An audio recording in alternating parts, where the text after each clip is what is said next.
This is Brad Keithley, Managing Director of Alaskans for Sustainable Budgets. Welcome to the weekly Top 3, the top 3 things on our mind here at Alaskans for Sustainable Budgets for the week of November 10th, 2025. The weekly Top 3 is a regular segment on The Michael Dukes Show. The show broadcasts on both Facebook Live and YouTube Live, as well as via streaming audio from the show's website, weekdays from 6 to 8 a.m. I join Michael weekly in the first hour of Tuesday's show from 6:10 to 7 a.m. for a discussion between the two of us about our 3 issues.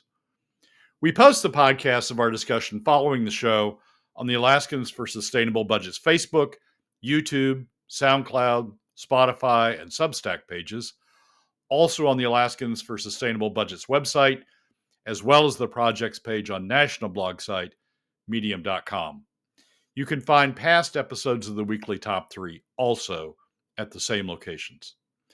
Keep in mind that in addition to these podcasts, during the week, you can also follow and participate in the discussion with us of these and other issues affecting Alaska's fiscal and economic condition by following us on the Alaskans for Sustainable Budgets Facebook page and through our posts on Twitter. This week, our top 3 issues are these. First, we explain what, to us, seems missing so far from the governor's race. Second, we explain what irritates us about how the top 20% support taxes. And third, we review the Permanent Fund's first quarter investment returns and what they tell us about the Permanent Fund Corporation's performance. And now, let's join Michael. Brad Keithley from Alaskans for Sustainable Budget. You can find him at ak4sb.com. And he comes in every week to do a deep dive with us on a bunch of different topics, usually 3 big issues. And today is no different.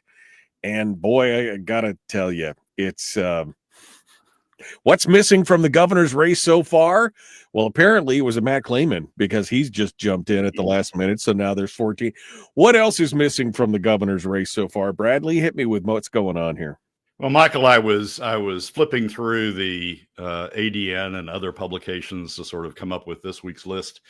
And my eye got caught on the ADN article that has the picture of all of the then candidates, pre-Clayman, then candidates, under the headline, "In an already crowded race for Alaska governor, candidates look to fundraising as a barometer." And I just finished reading a couple of Politico articles that were analyzing the results of the off-year elections in New Jersey and Virginia and elsewhere, and analyzing why those candidates did as well, the issues in those races, and the position that the winning candidates took versus the positions that the losing candidates took.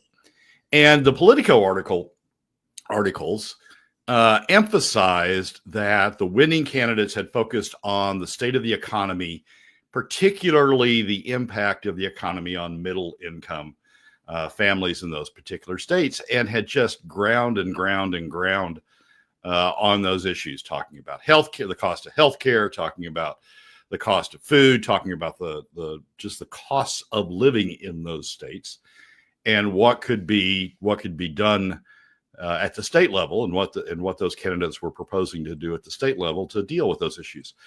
But the articles really emphasized there was an empathy, that the winning candidates had an empathy with what middle income families were facing in those states, regardless of party, regardless of race, regardless of any other discriminator among the voters, and how they were emphasizing the empathy that they had for the economic circumstances those candidates were facing. Right. I thought, well, that's interesting.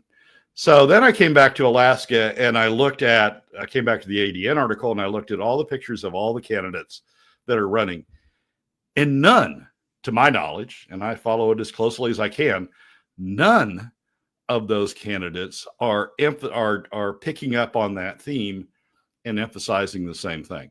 Maybe, Alaska polling tells you that it's different, that middle income families aren't concerned about their own economic situation in Alaska. And by middle income families, I mean 80% of Alaska families, those between the low 20% and the top 20%, 80% of families. Well, it's actually a 60%, but It's 10%, right, on both ends. It's math. Math is hard in the morning. math is hard sometimes. Let's take the 20% 10 out. and 10, 60%. yeah, it's 60%, right? But maybe Alaska is different. But I don't see any of those candidates focused on that issue. What I see is various special interests, that they're focusing on various special interests and hoping that those voters who are concerned about that special interest will adopt that candidate because of that candidate's focus on special interest. For example, just to go through the ADN lineup a little bit, Tom Begich talks a lot about education and the K through 12 industry and needing more spending on K through 12. Click Bishop talks a lot about infrastructure and more spending on construction and infrastructure. Bronson talks a lot about social issues. Crum, I don't know what Crum talks about, but it goes on and on and on about special interest issues that they're hoping to slice and dice the electorate on. Maybe that's a consequence of the way we're going about elections with ranked choice voting, because to get into the Final Four, especially with a crowd this big, you're going to have maybe 10%, 12%, 15% to get you into the Final Four. And maybe they're focusing on those slice and dice issues because they think that will generate the narrow slice they need to get into the Final Four. Maybe that's what's going on. Right, to get them across the finish line, they need just to attract the special interest just so they make it to the top four. Right, and then in the top four, maybe the theme changes, but maybe that's what's going on. But it just struck me that there's really not a focus in Alaska on the economy and on the economic impact on middle income families that you saw in other states. It's not that we don't have issues in Alaska. At the same time, I was going through the articles. There's one by James Brooks. It's in the Alaska Beacon and in the Alaska Public Media and elsewhere, the headline of which is "The number of debt collection cases in Alaska state courts is soaring, following national trends." It's not that we don't have issues, economic issues, in middle income families in Alaska, but it's just that we're not concentrating on it. And in fact, we have one candidate who is affirmatively running away from it. And it's just odd. I mean, so the Democrats were the winners in New Jersey and Virginia, right? Both sort of bluish states. And so you would sort of expect that they would do well. Yeah, but they were the ones appealing to the middle income economic interests. Here's Begich in an interview in the Juneau Independent, which is frankly, a paper worth following in the state as we go through sort of the evolution of the state's press. But Begich has had an extended interview with Mark Sabatini in the Juneau Independent, and this is what Sabatini wrote and what Begich said about the permanent fund, the PFD. Oft-discussed proposals by lawmakers and permanent fund officials include a state constitutional amendment mandating a dividend and altering state law to establish a baseline amount tied to the success or failure of the permanent fund. Well, we already have a statute that ties to the success or failure of the permanent fund. But Begich said he supports these proposals without yet setting a definitive baseline amount. It could be $1,000. That's what we've been getting on average, if you don't take into account inflation. It could be $1,200, he said. That's a negotiation that you have to have with the legislature and the population, because if you don't, it doesn't matter what you do. You have to have a majority of the people supporting that constitutional change. Well, either $1,000 or $1,200 is a huge tax on middle income families. You're taking money out of the pockets at a time when politicians elsewhere are talking about emphasizing the economic needs of middle income families. You're taking money, a PFD of $1,000 or $1,200 compared to the current statute is taking money out of the pockets of middle income families. Money that is their share by statute, their share of the state's commonly held wealth. And if you cut it, it's not going to their benefit. The benefit's going to the top 20%, oil companies, the non-residents who don't have to pay taxes for their share of government costs. It's Right. subsidizing them. So in an environment, in an era where winning candidates elsewhere are trying to emphasize things that the state can do to help Right. middle income families, Begich is running away from it. And I just think that's odd. And I think it's something, an issue that if a candidate started honing in on it, the candidate would find more success than maybe they are honing in on a special interest. Isn't that indicative, though, of most candidates at this point, or most politicians, or most people? There is no empathy for what's going on in the middle class. Again, there's complete and total disconnect from what's happening in the middle class and the private economy. We've said that a dozen times. I mean, dozens of times, that they're more focused on what, like you said, you pointed out, they're focusing on the special interest. Who's getting paid by what? The construction industry, the education lobby, the this lobby, the that lobby. That's what's important. But the private economy as a whole and the effect of the economy on the middle class or the lower middle class, that doesn't matter. It's a complete and total non-starter for most of these people when it comes to it. Yeah, and and maybe it also reflects how dominant we have allowed government to become in the economy of Alaska. That the debate is how you divide up the spoils of government. The debate is how you divide up the richness of government, and who gets to benefit from that richness. Where we take the state's money and who do we direct it to, and who gets to benefit from that. Maybe it's an indication of how dominant we've allowed government in Alaska to become in the economy compared to New Jersey or Virginia, which don't share that same characteristic, notwithstanding the fact they're blue states. Maybe it's a reflection of that, but I think it's sad. I think it's a sad state of affairs that we don't have at least one or two candidates who are focusing on their empathy and emphasizing the economic situation faced by middle income families and trying to be responsive to that, not in terms of increasing government largesse that's going to those families, but allowing them to keep more of their income, their share of the commonly owned wealth, in their pockets, as opposed to taking more and more of it for government, so government can redirect it to one segment or another. Yeah, no, I mean, it is, and that is the sad part of what we seem to be missing in the governor's race, which is kind of where we're going. Matt Clayman jumping into the race now, and I mean, oh, Matt. I just, one more. It's all we needed. We just needed one more person in the race to make it all better, right? That's what it was all about. I mean, Matt Clayman's worse than Tom Begich. I mean, is worse than the $1,000 to $1,200. Tom Clayman has said that we don't need the PFD. It all should go to government, so government can redirect it back out. Yep.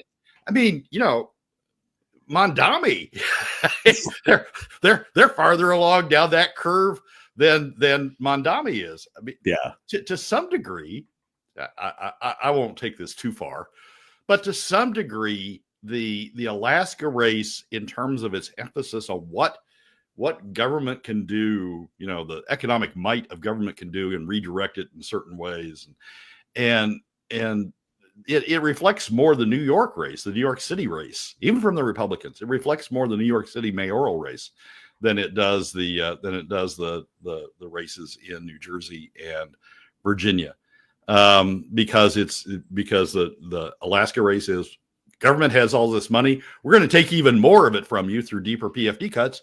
Government has all this money, and the race is who can give me the most votes. Who has the most votes out there? That if I promise to give you the money, you'll vote for me.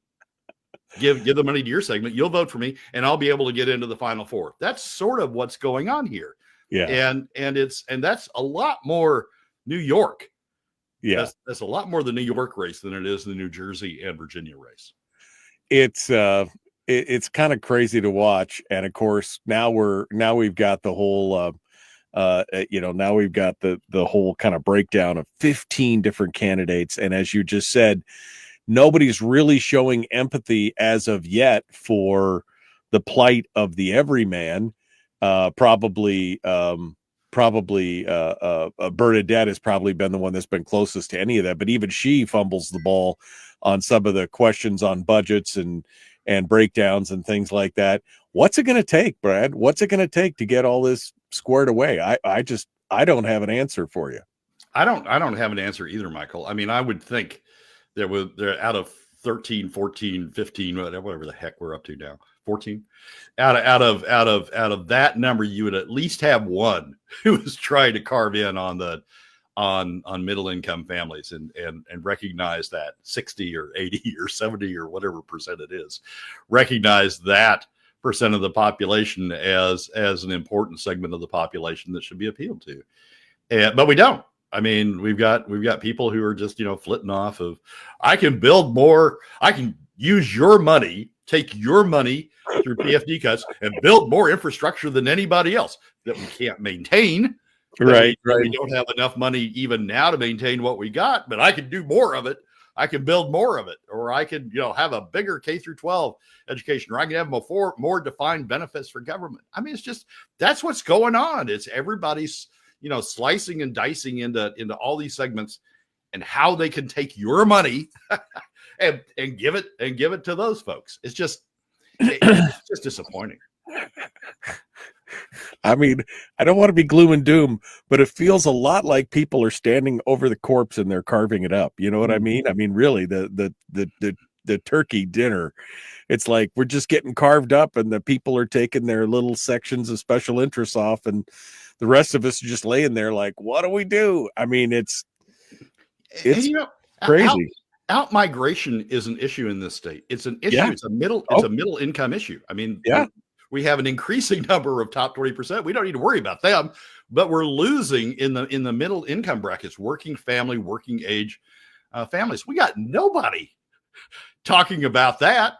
I mean, I would think that would be an issue that you would want to appeal to. Maybe you're concerned that your voters are leaving, and so they won't be voting for you because they're walking out the door. But I would think that is a middle income issue that you might want to be talking about. But nobody's doing that. I haven't heard the word out migration once in this campaign. It's certainly not in Tom Begich's interview with the Juneau Independent. Well, I know we did talk about that with. We talked about that with Shower and with Bernadette as well. We've talked about that with both of them. So I know that it is an issue and they are aware of it. So at least they've mentioned it. But like you said, not many other people are talking about it. Brad's over here distracting me with so much good news. I just didn't know what to do. All right, Brad, the number one irritating thing in the top 20%, when they support taxes, that's the thing. When they support taxes, it's because you've talked about how you believe that it's going to take some form of tax to try and fix the problem, but when they jump on board, then things get problematic. Yeah, and this was triggered by I very seldom read letters to the editor because I read the opinion columns and the community voice columns and the longer pieces. I very rarely read the short forms letters to the editor. But this one, the title of this one in the ADN caught my attention. It's letter time for more taxes. And it's real short. And this is what it says. Are you tired of our state and local politicians complaining about financial issues, disappointed about poor public service, decaying infrastructure in schools? Look in the mirror. The free ride is over, Alaska. Time to pay the fiddler. Here's how. Here's how. No more PFD checks. Reinstate the state income tax. Mandatory minimum sales tax for Anchorage of 5%. All effective immediately. That would be a good start. Okay, I get it. Top 20% are starting to recognize, at least those who are dependent on government largesse. They're starting to recognize the good times may be over, and then there may be a need for additional revenue. But the thing that ticks me off is every time, and Natasha, you ticked me off when she did this, and Clayman ticks me off when he does it, and all of these guys in the top 20%, when they start talking about taxes, the first thing they say is no more PFD checks. So what does that mean? What that means is they want to cut the revenue source, the share of the state's commonly owned wealth. That revenue source that goes to middle and lower income Alaska families, Mike, it has the largest impact It's the largest has the largest impact on the economics of middle and lower income Alaska families. They want to cut that first. And what does that do when you cut that? It buffers the top 20% non-resident and oil companies, because that means they don't have to contribute as much, if any, to government costs, because those government costs are being buffered, are being subsidized, are being taken care of by the amount that you've taken out of the pockets of middle and lower income Alaska families. The biggest beneficiaries of PFD cuts is not government spending, as some people think. The biggest beneficiaries of PFD cuts are the top 20% non-resident industries and the oil companies, who don't have to pay taxes, who don't have to pay a share of the increased cost. They get to free ride on the backs of the PFD cuts. They get to free ride on the backs of the dollars that are being taken out of middle and lower income Alaska families. So when I see one of these articles or one of these commentaries that say, yeah, I'm ready for taxes, but first cut the PFD, what that really is saying is, first subsidize the heck out of me to the maximum extent you get in the top 20%. First subsidize the heck out of me to the maximum extent you can by taking the state share, the share of commonly owned wealth that otherwise is going to middle and lower income Alaska families, and using that to subsidize my taxes, to prevent me from having to pay taxes first. And then maybe I'll pay a little bit more. This shows up all sorts of places. So, Zach Fields and Elise Galvin in not this legislature, but in the legislature before last, introduced income taxes. They were ready to stand up and say, we need to pay our fair share. Top 20% need to pay our fair share. Well, you go in and you analyze what their income taxes would do. In the case of Fields, it didn't even raise $100 million. In the case of Galvin, it raised a little bit more than $100 million, depending upon what assumptions you made. The deficit's $1.7 billion, $1.8 billion.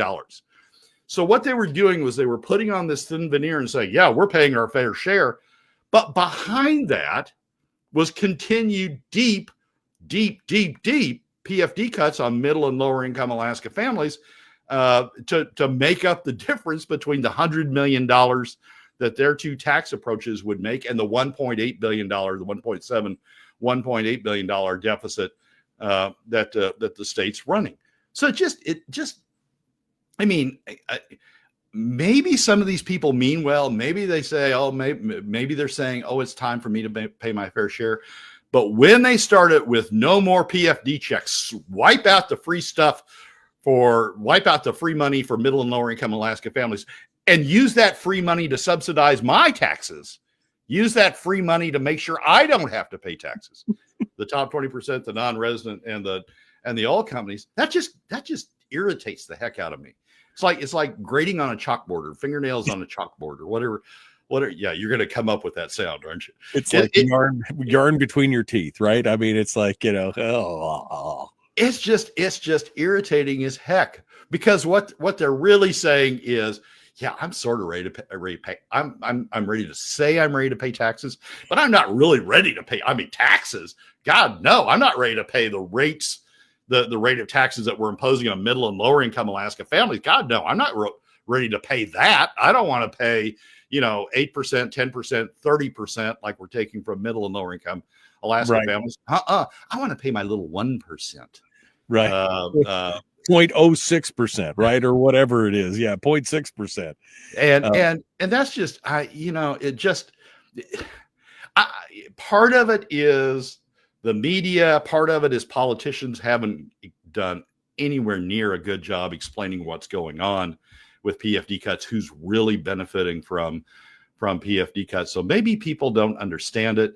And part of it is maybe just, the ignorance of the fact that they're in the top 20%. And so they don't feel the effect that middle and lower income Alaska families are feeling through PFD cuts. Maybe that's part of it, but it's just irritating because it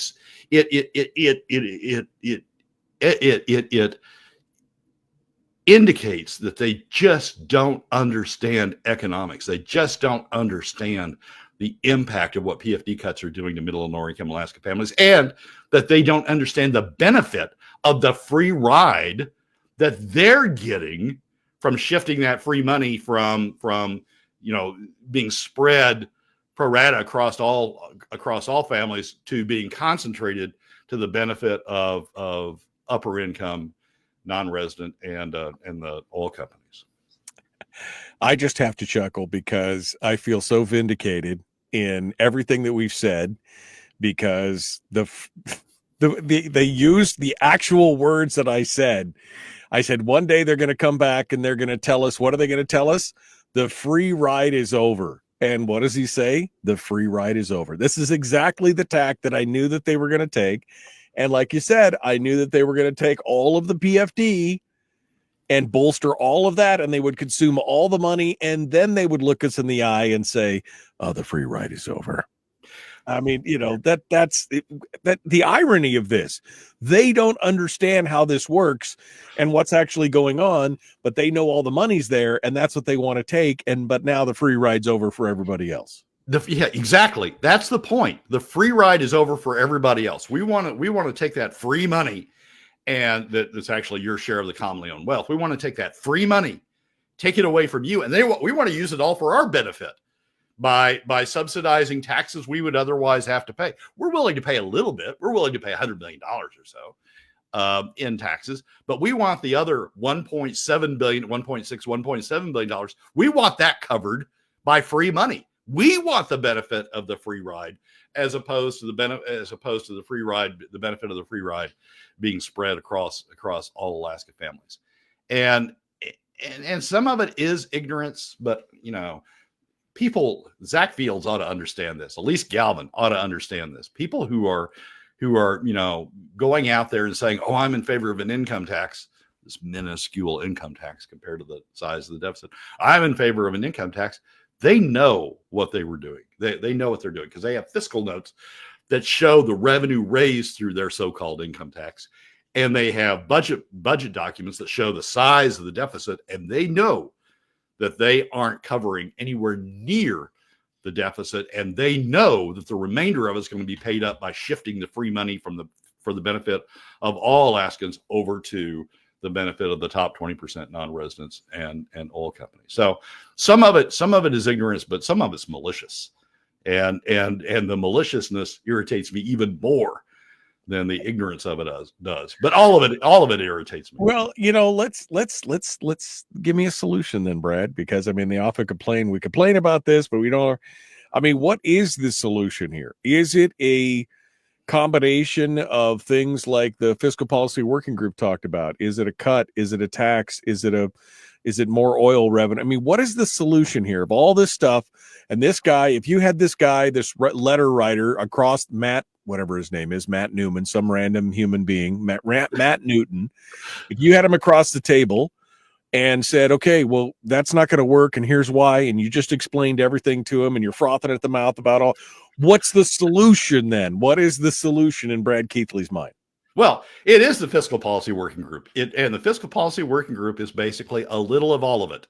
It's a little bit of PFD cuts, because the proposal was to restructure the PFD from its current statutory structure, which doesn't take into account inflation proofing, and move it down to 50-50 of the POMV, which shares inflation proofing between the government and citizens. It was some oil taxes. It was some spending cuts. It was some revenue, some broad-based revenue from Alaska, from some broad-based revenue. And the benefit of broad-based revenue is that you then pick up contributions by non-residents. Reforming oil taxes pick up contributions from the oil companies. Broad-based taxes would pick up contributions from the top 20% who are making like zero contributions now, and it would pick up contributions from non-residents. And the benefit of picking up contributions from non-residents is it would reduce the burden on Alaska families. They would get to keep more of their money. Let's assume 15%, either a broad-based sales tax or a flat tax, broad-based income tax. Let's assume that 15% of that comes from non-residents. Well, that means that Alaska families can reduce the burden on Alaska families is reduced by that 15%, because that's now being picked up by of the revenue base, because that's now being picked up by non-residents. So it's a combination of some spending cuts, some oil tax reform, some PFD restructuring, and some broad-based taxes. The other benefit of broad-based taxes, I would tell Matt, the other benefit of broad-based taxes is that you then have broad-based pressure on government to reduce spending. Right now, the top 20% says spending, oh, that's fine. Yeah, we don't care about it, because it comes out of PFD cuts, and they don't care about PFD cuts. And it's funding a lot of their stuff. Right. So they don't care about additional government spending. In fact, they support it. If you look at who's supporting, child care, Julie Colom's child care, or you look at, K through 12 spending, it's the top 20% who's supporting that. They don't care because they don't pay for it. If you had a broad-based tax that picked up non-residents, picked up the oil companies and said, oil companies, you're going to pay a part of these deficits too. Also, you would have a more broad-based pushback on spending, because everybody would have to pay for it. Right now, using PFD cuts, not everybody pays for it. So it is the fiscal policy working group. It is the little bit of everything, because the little bit of everything, some spending cuts, some restructuring of the PFD, some broad-based revenue source, and some restructuring of all taxes, the little bit of everything spreads the burden in a way that gets everybody to start pushing back on government spending, as opposed to the structure we have now, where we have a segment of the population who actually cheers for government spending because they don't have to pay for it. The costs are shoved over on somebody else. All right. Brad's now giving you a solution, a possible solution. You can't complain that all we do is complain. You can't complain that all we ever do is complain. Corey said no one should pay a tax in the private sector until the oil developers are paying their fair share, which is, they are, Brad, we'll talk about that in a second, because then Kevin's response was, and don't forget the oil companies are the private sector. We need to get rid of the suck of government and encourage the private sector. Taxing the oil companies above a certain amount discourages private sector. So, there's a balance there though, Brad, right? You have some background in this because this is where you came from. So you have a little bit of background on this. And even you have said there is room there for them to pay their fair share in regards to what's going on a finite non-renewable resource. Yeah, exactly. I have a lot of background in this, and there is additional room. The constitutional standard is the development of the state's resources for the maximum benefit of its people. And we are not at the point at which we are revenue optimizing, at which we are getting the most revenue we can. Not the maximum, not the extreme revenue of running them out of business, but the revenue at which they would continue in business, and we would get the most revenue we could, instead of going down the other side of the curve, the development curve. And we're not at that point yet. We're $400 or $500 million short. And so we need to restructure oil taxes as part of this. The problem with Corey's point, and the problem with the point that people make about, I'm not going to go for taxes until the oil company, the deficits are too big. What the fiscal policy working group had to confront, because they were responsible people put in a room to actually confront this stuff, what they had to confront is the deficits are huge. And so it's not just, you can't just say, we're going to tax one thing and close the deficit. If you tried to tax the oil companies an additional $1.8 billion, $1.7 to $1.8 billion, which is what the deficit is, they'd leave the state. They'd shut down all development. They'd leave the state. $500 million they can afford. $1.8 billion, it would just change the economics too much in the state. But if you say, I'm not going to support anything else until we do oil taxes, well, then you're not coming up with a solution to the problem, to the $1.8 billion. Because yes, oil taxes is part of it, but it's not. Oil taxes alone can't solve this issue. There's no single magic bullet here. We didn't get here by one specific thing. It was a combination of things, and it's going to take a combination of things to fix it. It's a holistic approach.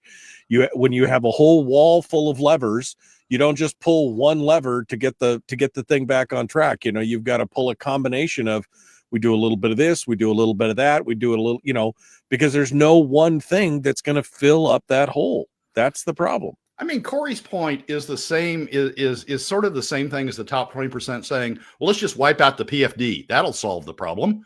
And just fully subsidize our taxes, non-resident taxes, and the taxes of oil companies. That'll do it. Well, no, it won't. It causes huge problems in middle and lower income Alaska families to wipe out the PFD. The same thing's true if we put the entire burden on the oil companies. You can't. The burden is too big to be put on any one segment. The genius of both Hammond and the Fiscal Policy Working Group was to spread it out and have everything be a little, and have everything play a role of a little bit, making a little bit of a contribution toward the full solution. When you do that, and when you spread that burden out far enough, the burden on any one segment doesn't tip that segment over. Everybody can afford a little bit more. Governor Dunleavy even recognized at that point in his famous news conference where he talked about a sales tax. He said, what you want to do is get a little bit from here, a little bit of there. You can't ask one segment to bear the entire burden. He forgot that like 3 days later, but everybody should understand that concept. And so for Corey to say, or for others to say, well, I'm not going to do this until they do that. Well, okay, how about this? Everybody does it at once. That's what the Fiscal Policy Working Group suggested. And it's the adult in the room solution, as opposed to the child in the room. I'm going to hold my breath until you do X. The adult in the room solution is everybody makes a little bit of a contribution. That is the focus. I mean, that's the solution that someone who's focusing on middle income families ought to be talking about. They ought to be talking about, we've got a problem. We've got a government that we can't pay for. We need everything to be part of this solution. We need some people to contribute more, everybody to contribute a little bit more. We need a little bit of cut in government spending. That's the solution that focuses on middle income families. And I don't find any of the candidates talking about the Fiscal Policy Working Group as the core of their agenda. Continuing now, Brad Keithley is our guest. The weekly top three continues. Number 3, we're talking about the Permanent Fund Corporation, not the dividend, but the Permanent Fund Corporation and the Permanent Fund earnings, the big fund itself. What do the earnings look like? And we're getting some quarterly earnings reports here. And Brad has some thoughts, obviously, on this. He's got some thoughts on this because we ain't been doing so great comparatively in the past here. So, Brad, tell us what's happening. So we've talked a lot about this on the show, and we'll talk about it a lot in the future, which is, in my opinion, the failure of the Permanent Fund Corporation, who's the manager of the Permanent Fund. They are the investment bankers, they're the investment advisors, the financial advisors to guide the Permanent Fund, the investments made by the Permanent Fund, of the Permanent Fund money. The failure of the Permanent Fund Corporation, I think, to maximize, to optimize, to achieve the maximum benefit for Alaskans out of the Permanent Fund corpus. And so we've talked a lot about that on the show.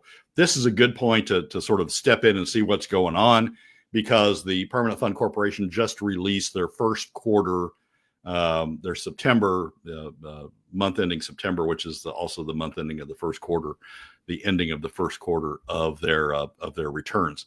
And we keep a running chart that we publish as part of our charts, our regular charts on Facebook and Twitter and elsewhere. But we also talk about it on the show, and we also put it in the Alaska Landmine column from time to time. So since this is the end of the first quarter, and since we can sort of see what they're doing in the first quarter, I thought it'd be a good time to sort of check in and see what their results are. If you have that detailed chart, Michael, and pop it up, that the might spreadsheet be or the chart, the spreadsheet. The spreadsheet. Okay, there you go. That go. might be helpful for those who want to follow along. And this will be, you can also find this on the posts we make on the Alaskans for Sustainable Budgets website, and on the posts we make on Facebook page and on Twitter, and sort of all over the place. But this is a chart that shows the returns by various categories that the permanent fund has achieved, and also that other comparative investment approaches have achieved over a period of time. We go back, this goes all the way back to fiscal year 12 and does it by fiscal year up through the end of fiscal year 25. And then it does it fiscal year to date, the FY26 to date, which is the bottom line before the gray bar at the bottom that says PFC averaging periods. And then it also does it by 5-year average, 3-year average, and 1-year rolling average, 12-month rolling average. And we do those because that's what the Permanent Fund Corporation itself does in terms of analyzing its own results. So let's go to the bottom bar, the PFC averaging periods, which are really sort of a good way of looking how the Permanent Fund Corporation is doing. There are 4 columns in here that I'll talk about. One is, the first column is the Permanent Fund Corporation's returns. The second column is the return that's been generated by the Vanguard 500 ETF, electronic traded fund, over the same period. That's sort of the key of the Warren Buffett 90-10 approach, investment approach. The total fund return, which is inflation plus 5%, which is the permanent fund's stated goal. And then the other one is the passive index benchmark, the second under the other PFC benchmarks, the other column. And that is what the return would be, what the Permanent Fund Corporation says the return would be if they didn't aggressively manage the fund, if they didn't, try to pick and choose winners, if they just put it sort of on autopilot. That's what the passive index benchmark tells you. You can see on the 5-year average that the Permanent Fund Corporation has achieved a 9.54% return. That is about the same as the total fund objective, the inflation plus 5%, 9.53% over the period. And it's greater than the passive index benchmark. So when you look at a 5-year period, the Permanent Fund Corporation against those benchmarks is doing pretty well. It's still doing very poor compared to the Buffett 90-10 rule, which Warren Buffett once said, you have all these advisors just, make you spend money and they throw you in circles. Here's a better way to do it. Just put it on autopilot with 90-10, 90% in the Vanguard 500 and 10% in a bond market ETF. And against that 90-10 rule, the Buffett 90-10 rule, the Permanent Fund Corporation's performance, even over the 5-year period, pales. It's 9.54% compared to the Buffett 90-10 of 16.45. The 3-year average and the 1-year average are showing how they're doing much closer in time. The 5-year average sort of picks up a year that's in the past that the Permanent Fund Corporation did really well compared to its peers, and that's sort of continuing to influence the 5-year average. The 3-year average and the 1-year average, rolling average, are telling you how the permanent fund's doing on the current basis. And there you see that the permanent fund is at on a 3-year average is 10.41. That's over the what they need to achieve in terms of generating revenue to meet the 5% plus POMV or 5% plus inflation rule. But it's particularly poor. That 10.41 is poor compared to the passive index benchmark. What would have happened if the permanent fund hadn't paid out, nearly $1 billion in investment fees? What Buffett tells you you'll be taken to the cleaners over. Right. It's particularly poor against that.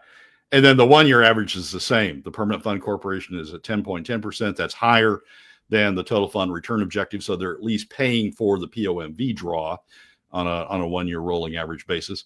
But again, it is less than the passive index benchmark, which is more than 50 basis points higher at 10.78. And it's again very poor compared to the Buffett 90-10 rule of 17.54%. So I think the takeaway from the first quarter, and when you look at these averages, these rolling averages, the takeaway from the first quarter is the permanent fund's improving. The Permanent Fund Corporation's returns are improving. They are better than they were at year-end fiscal year 25, which you can see is highlighted in the yellow stripe across there. The the 1 year, the 9, excuse me, the 5-year average, 3-year average, and 10-year average or 1 year average are all better than the fiscal year 25 results. But so they're improving, and they're improving against the inflation plus 5% objective, which is what you need to fund the POMV draw. They're improving against that. But when you look, and so they will say, "Oh, we're doing okay. You know, we're funding the POMV draw, so we're doing fine. Don't worry about us." But when you look, when you compare it against what they could be doing, if they either just put this thing on autopilot and use their passive index benchmark, or did the Buffett rule and put it as at 90-10 or something approaching 90-10, which is the Warren Buffett recommendation, they could be doing much better than what they're doing. If you've got the graph, let's throw that up for just a second. Thank you. So this compares the results. The blue line is what would have happened under the Buffett rule. The red line is how the PFC is, the Permanent Fund Corporation, is actually doing. Both the lines at the top are what the balance of the permanent fund would be if you'd followed the Buffett rule since 2020. It'd be roughly $50 billion higher than what the PFC has achieved over the same period. And the bars at the bottom are what the POMV draw would be if you took into account if the higher balances coming from the Buffett rule investment. And as you can see there, the POMV draw would be significantly higher, would fund both additional dividends and take care of part of the deficit that the government has created for itself due to the spending levels. It would help contribute to the solution. It would be part of the all of the above solution if we had better investment strategy coming from the Permanent Fund Corporation. So first quarter results, some improvement. They'll claim that, hey, we're covering the POMV draw finally. And so we're doing great. But when you compare it against the alternatives of what they could be doing, if they even just put it on autopilot, one way or the other, we'd be doing much better. Yeah. And how much did the permanent fund spend for such poor results? Almost $1 billion, right? 800 and something million and change in management fees. Yep. It's as opposed to just setting it and forgetting it and getting a 15.97% return on the 3-year average. They spent $1 billion instead, and got a 10% return. I mean, this chart right here just shows the thing. You know, the permanent fund, and for those of you you look closely at the chart here, the left column says permanent fund, and then the blue one is the Vanguard S&P 500 ETF, right? So you got the 3-year average of 10.4%. The Vanguard returns 24.88%.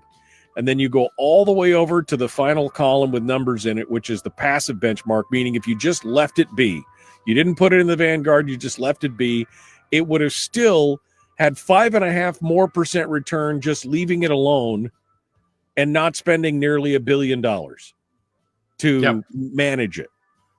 Yep. I mean, this is just nutty. And you look down that whole passive benchmark column, and for the most part, it's pretty comparative with the you could have left the whole thing in there and still had a better return.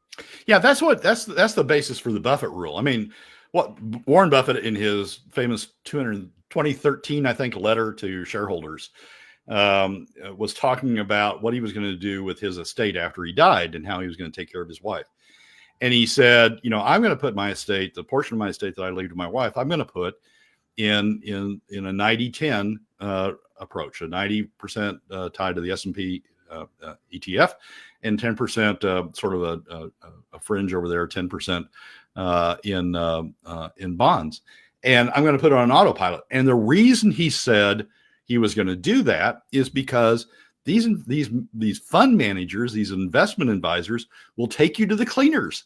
They'll say, you need to be doing this, pay us a bunch of money to tell us that you need to be doing this, or pay us a bunch of money to have you to invest your money this way, or pay us a bunch of money to go that way. And he said, yeah, they talk about these great returns they get, but after you take out their fees, it's like a return that's much less than if you just stuck it in the Buffett rule 90-10 approach.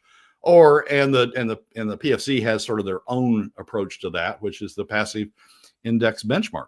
And what's going on is the Permanent Fund Corporation has a bunch of advisors who are taking fees either in the form of advisory fees or in the form of a percentage of whatever returns are generated when they put it with that advisor. And those fees are eating up the returns that the permanent fund would otherwise be achieving, either by putting it in their passive investing it according to their passive index benchmark, or investing it according to the Buffett rule. Warren Buffett's letter in 2013 was exactly right. You will be eaten alive by the management fees that are taken out of they look like spectacular earnings, but by the time you deduct the fees, they aren't. And that's what's going on with the permanent fund returns. You can see it by comparing it to the passive index benchmark. You can see it by comparing it to the Buffett 90-10 rule returns. It's pretty obvious when you look at the actual numbers. It's pretty crazy what they continue to return. I mean, look at the Vanguard S&P numbers. Yep, sure, some numbers are down occasionally, and occasionally it'll be down further than what the permanent fund earns. But look at the overall returns: 24.88% on a 3-year. The 10-year average is 14.34% over 10 years versus 8.35% for the managed fund. It doesn't make any sense. What the permanent fund will tell you is we don't like variability. We don't like, the ups and downs that you get in the S&P. And the S&P you do have more ups and downs in the S&P. We don't like that. We want reliability. We want something that doesn't have that variability. And what you get is you get these minimal returns because you're paying a hell of a lot for the insurance of not having the variability. The S&P is variable, but the variability over time goes up and up and up and up. As you said, the 10-year average, 14.34% goes up and up and up. What the permanent fund is doing by not having the variability, not taking advantage of the variability that goes up over time, is they have these, middling return of 8.35%. So it's, I guess if your criteria is no variability, then yeah, the permanent fund's doing great. But if your criteria is actually getting the maximum benefit for Alaskans out of the fund, you ought to be doing something else. That's the thing. If you don't care, I mean, if what you're looking for is returns, you don't really care about the variability between the time you get there and the return at the end, right? That's the thing. Sure, it may have some wild swings, but if its long-term trend is up, up, up, why would you care? And that's what the permanent fund is. The permanent fund is a long-term investment. Some people say, well, it's a retirement fund. And so you have to have the money there. You don't. I mean, it is now at a size. If you look at the second chart, it is now at a size that it's going to generate a pretty good chunk of change, regardless of the variability. And so, what you want out of this is you want long-term returns. You want long-term benefits, and that's what the S&P 500. That's what the passive index would give you. What's happening, that difference between the blue line and the red line, is the value that the Permanent Fund Corporation is giving up in order to not have variability. Right. It is the loss that Alaskans are taking against maximum benefit, just so the line sort of looks like it stays the same, so it doesn't jump up and down.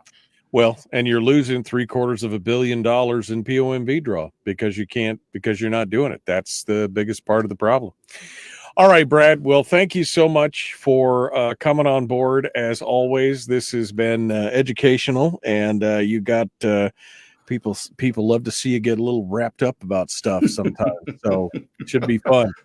And you got a chance to tell people what the answer is, and we appreciate that. So, all right, Brad. Well, thank you so much. We appreciate you coming on board. Michael, as always, thanks for having me. All right, we'll catch you later. Well, that's a wrap for another week's edition of the weekly top 3 from Alaskans for Sustainable Budgets. Thank you again for joining us. Remember that you can find past episodes on our YouTube, SoundCloud, Spotify, and Substack pages, and keep track of us during the week on Facebook and Twitter. This has been Brad Keithley, Managing Director of Alaskans for Sustainable Budgets. We look forward to you joining us again next week on the weekly top three.